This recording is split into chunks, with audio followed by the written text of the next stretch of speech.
अगर आपने भी कहीं से पर्सनल लोन लिया है किसी भी एप्लीकेशन से या फिर किसी बैंक से, एसबीआई बैंक हो या पंजाब नेशनल बैंक या आईसीआईसीआई बैंक या किसी अदर बैंक से आपने लोन लिया या फिर किसी कंपनी से लोन लिया है, एल&टी फाइनेंस से, या फिर अगर आपने लोन लिया है किसी भी संस्था से जो कि आरबीआई से रजिस्टर्ड है और आप अब उसका रीपेमेंट किसी भी कारण से नहीं कर पा रहे हैं, आपको जानकारी चाहिए कि अगर आप रीपेमेंट नहीं कर सकते तो आपको क्या करना चाहिए। इसके साथ साथ कई लोगों का ये भी सवाल होता है कि अगर हम लोग रीपेमेंट नहीं कर पाएंगे तो क्या आपके ऊपर कार्रवाई हो सकती है। तो इन सभी मुद्दों पे चर्चा होने वाली है आज के इस वीडियो में। तो ये वीडियो उन सभी के लिए काफ़ी ज़्यादा खास है, तो वीडियो को बिना स्किप किए आखिरी तक वॉच करेंगे तो आपको सारी जानकारी मिल जाएगी। सबसे पहले स्टार्ट करते हैं वीडियो को कि अगर आप किसी भी कंपनी से लोन लेते हैं और उसका लोन नहीं दे पाते तो इसकी दो कंडीशंस होती हैं। दो ऐसी कंडीशंस हैं जिसमें लोग लोन नहीं दे पाते हैं। पहली कंडीशन ये होती है कि उन्होंने पैसा लिया और पैसा लेके किसी ऐसी जगह यूज़ किया जहाँ की पैसा डूब गया। मैं एग्जांपल के लिए बताता हूँ, तो काफ़ी लोग ऐसे भी हैं जो शेयर मार्केट में पैसा लगाते हैं, शेयर मार्केट में पैसा लगाने के लिए लेते हैं।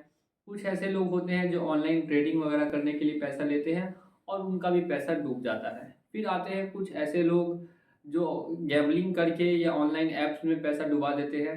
अब दूसरे वो लोग होते हैं जिनको किसी ज़रूरत के लिए पैसा चाहिए होता है, यानी उनके घर में कोई मेडिकल इशू है या फाइनेंशियल सिचुएशन ख़राब है उसको स्टेबल करने के लिए, तो ऐसी किसी सिचुएशन के लिए उनको पैसा चाहिए होता है। तो ऐसे में आपके पास क्या उपाय है, आप क्या कर सकते हैं, वो ध्यान से आप लोग सुनते रहिए। तो अगर ऐसा कुछ आपके साथ भी कंडीशन है और आप पेमेंट नहीं कर पा रहे हैं तो आपको डरने की बिल्कुल भी ज़रूरत नहीं है।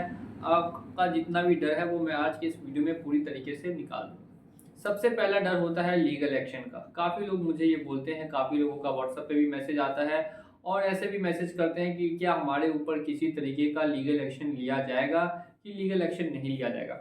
सबको डर होता है लीगल एक्शन लेने का। तो देखिए, जो आपने लोन लिया था वो पूरी तरीके से लीगल से लिया।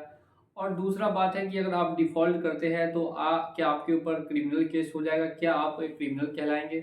तो ऐसा दोस्तों कुछ भी नहीं है। अगर आपने 10-20 हज़ार, 50 हज़ार, लाख, 2 लाख का लोन लेकर डिफ़ॉल्ट आप कर भी जाते हैं तो आप किसी भी तरीके से क्रिमिनल नहीं कहलाएँगे। आपके ऊपर किसी भी तरीके का क्रिमिनल केस नहीं किया जाएगा। तो अब इसमें लोग ये भी मुझसे पूछते हैं कि ऐसा क्यों? क्योंकि आपसे ये एक गलती हुई है। लोन आपने लिया, ठीक है, लोन नहीं दे पाया तो वो आपकी एक गलती है, वो एक मिस्टेक है। ना कि आपने कोई क्राइम किया है, ना ही बैंक के पास पावर है कि वो आपके खिलाफ जाके एफआईआर दर्ज करा दे और एफआईआर दर्ज करा के आपको जेल भेज दे। ऐसा कुछ भी बैंक आपके साथ या कोई भी कंपनी आपके साथ नहीं कर सकती है। अब आपको क्या करना चाहिए, आप क्या करेंगे अगर आप लोन डिफ़ॉल्ट कर चुके हैं या लोन डिफ़ॉल्ट करने वाले हैं? तो देखिए, आपके पास बचते हैं 2 उपाय। पहला उपाय ये है कि आप किसी भी तरीके से लोन को क्लोज़ करेंगे, या तो थोड़ा-सा समय लेंगे, 5 महीना, 6 महीना, साल भर का समय लेंगे और उसके बाद लोन को क्लोज़ करेंगे। अब लोन क्लोज़ भी 2 तरीकों से होता है। पहला है फुल पेमेंट करके लोन क्लोज़ करना, दूसरा है सेटलमेंट करके लोन क्लोज़ करना। तो 2 तरीकों से आप लोन को क्लोज़ कर सकते हैं। अब इन दोनों में कौन-सा बेटर ऑप्शन है, वो डिपेंड करता है आपकी नीड्स पे, आपकी ज़रूरत कैसी है, क्या आपको फ्यूचर में और लोन की ज़रूरत पड़ सकती है, या आपको फ्यूचर में और किसी तरीके की लोन की ज़रूरत नहीं है तो आप सेटलमेंट कर सकते हैं, या अगर आप फ्यूचर में लोन लेना चाहते हैं तो आप फुल पेमेंट कर सकते हैं।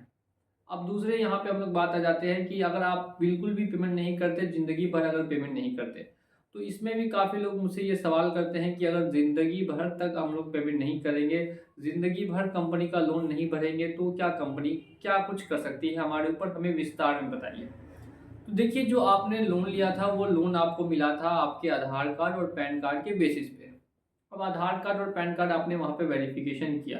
अब कंपनी क्या करती है कि ज़्यादा लंबे समय तक अगर आप लोन डिफ़ॉल्ट करते हैं तो सबसे पहले आपका अकाउंट एनपीए में डाल देती है, और सेकंड में एनपीए में डालने के बाद जब वो पूरी कोशिश करके थक जाती है, हार जाती है, पूरी कोशिश कर लेती है आपसे पैसा वसूली करने की, लेकिन कर नहीं पाती, तब उसके बाद कंपनी क्या करती है कि आपके लोन को राइट ऑफ कर देती है, अपने बही खाते से हटा देती है। अब राइट ऑफ होने के बाद काफ़ी लोग समझते हैं कि लोन माफ़ हुआ, तो ऐसा नहीं है, बस उन्होंने अपने बही खाते से हटा दिया। ज़िंदगी भर लोन ना देने पर आपका जो सिबिल है, जिसके बेसिस पे ये पर्सनल लोन आपको दिया गया था सिर्फ़ आधार कार्ड और पैन कार्ड पे, तो आगे कभी भी आपको सिविल के बेसिस पे लोन नहीं दिया जाएगा, आधार कार्ड, पैन कार्ड पे लोन नहीं मिलेगा। अगर मिलेगा भी तो ज़मीन का पेपर रख के या घर का या गाड़ी का ऐसा कुछ आपको लोन मिल भी सकता है, लेकिन आधार कार्ड, पैन कार्ड पे लोन नहीं दिया जाएगा, अगर ज़िंदगी भर आप पेमेंट नहीं करते हैं तो। अब आपको क्या करना चाहिए वो डिपेंड करता है आपकी फाइनेंशियल सिचुएशन पे और आपकी नीड्स पे।